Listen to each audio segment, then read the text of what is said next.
Welcome to an Edge Factor virtual workplace experience. Today, Craig walks us through some of the key processes used on commercial roofing projects at Flynn. We'll be looking at the following chapters. Chapter 1, Overview of Flynn. Chapter 2, Career Pathways in Commercial Roofing. Chapter 3, Roofing Application Process. And finally, Chapter 4, The Future of Commercial Roofing. Let's get started.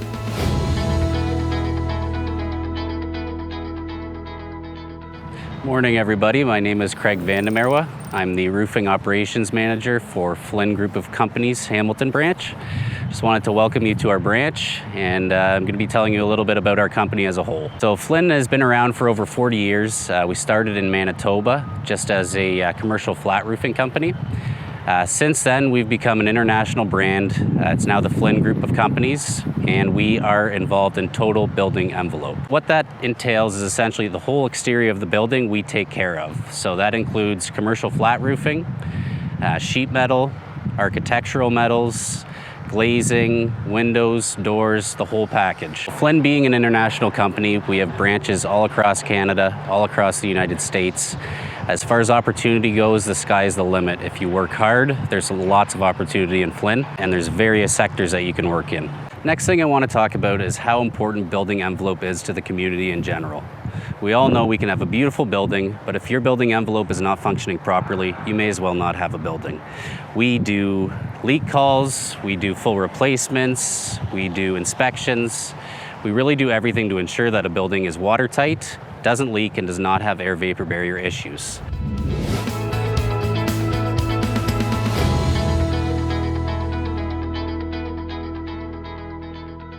So education is extremely important in order to get into this industry. Now the way you do that can be in various amount of ways. If you're looking to be an installer, you can go through apprenticeship programs. If you're looking to be in the office, there is co-op through college. University is also a great asset to have. And there are many, many different ways and many different positions within this industry where an education is extremely important. So I myself started on the roof as a laborer during summers when I was in university. Completed my university degree, and by that time had developed a passion for the roofing industry as a whole. I then decided to go to college to study construction project management, which really helped me in attaining the position that I'm in now. I learned a lot of soft skills within that, and when I was done, I went to college, which was a more industry-specific program, which gave me the tools required in order to be in the position I'm in now. There's so many career opportunities and job paths within this industry that require varying amounts of skill sets and knowledge. I myself am a roofing operations manager. I focus on projects, managing budget, scheduling, and dealing with projects from start to finish while ensuring we give a proper experience to our customers, clients, and stakeholders.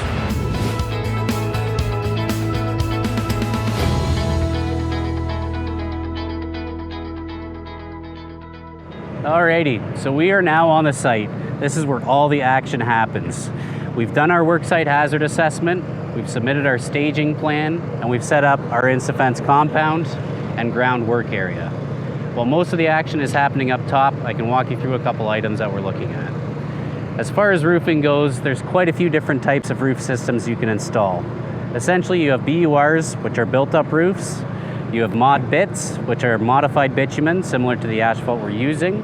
And there's also single plies, which would be TPO, PVC, EPDM. What we're doing here is a classic. It's a BUR, so it's a built-up roof system. It essentially starts with steel deck, a vapor barrier, insulation, polyiso, mechanically fastened as per wind uplift requirements, a cover board in hot asphalt, and then 3 plies of membrane adhered in hot asphalt, and the ballast, which is a flood coat and gravel in hot asphalt. Now the process is as follows. Essentially, we have our hot asphalt tanker here. This thing is heated up to over 400 degrees. Now what this does is it feeds hot asphalt into our kettles. We're using 2 different types of asphalts here. One a type 3 asphalt and 2 a rubberized asphalt. The asphalt's pumped in from the tanker to the kettle, which is then pumped all the way up onto the roof into what we call hot luggers, which is brought over to the install location and mopped into place. As far as finished product, we have our 3/8 P-stone, which once the roof is on, we have power buggies. We also have a large conveyor that is involved in shooting the ballast up onto the roof, which is where we can install it. As far as learning goes, this is a skilled trade. There is an apprenticeship program through the union. It takes many years to get to become a full roofer or journeyman. There's also our foreman. Our foreman's in charge of everything on the site. He is the supervisor on site at all times. What we have going on here is our designated kettleman. Now he's trained with hot asphalt, he's trained with propane, he knows how to heat it up to the perfect temperature, and he also knows how to operate all of the machinery we have here, including the Bobcat when we get into things like moving skids and using the conveyor for ballast.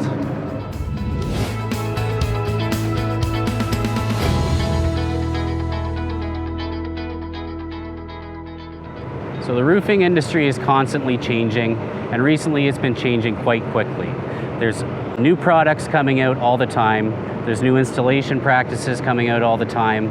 There's also a lot of new tools and equipment that make our jobs a lot easier, make the projects go quicker, make them go safer, and make productivity really skyrocket. Now, one of the biggest changes in the industry of late is that wind uplift is becoming a major hot topic.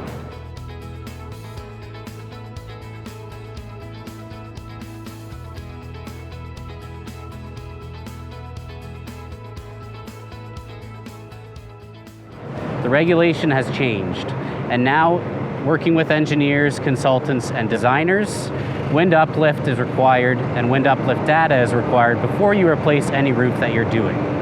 What this involves is that the designer and manufacturer have to provide tested data to say that their system is okay to install and will withstand winds of XYZ. The way this is done is either through adhesive or fastening. So fastening patterns are extremely important. Through the tested system, the designer will provide you with a fastening pattern. This usually entails a certain amount of fasteners per board installed on the field, an enhanced pattern at perimeters, and an even further enhanced pattern at corners. This ensures that the system we're installing will withstand high winds, and we do not run into situations wherein you have an entire roof blowing off. And trust me, this has happened, and this is why the industry is changing. So as we can see, it's a very high-paced environment. Things are changing constantly. We have to be able to adapt. We have to look for best practices, new practices, and ensure that we're installing roof systems with proper integrity.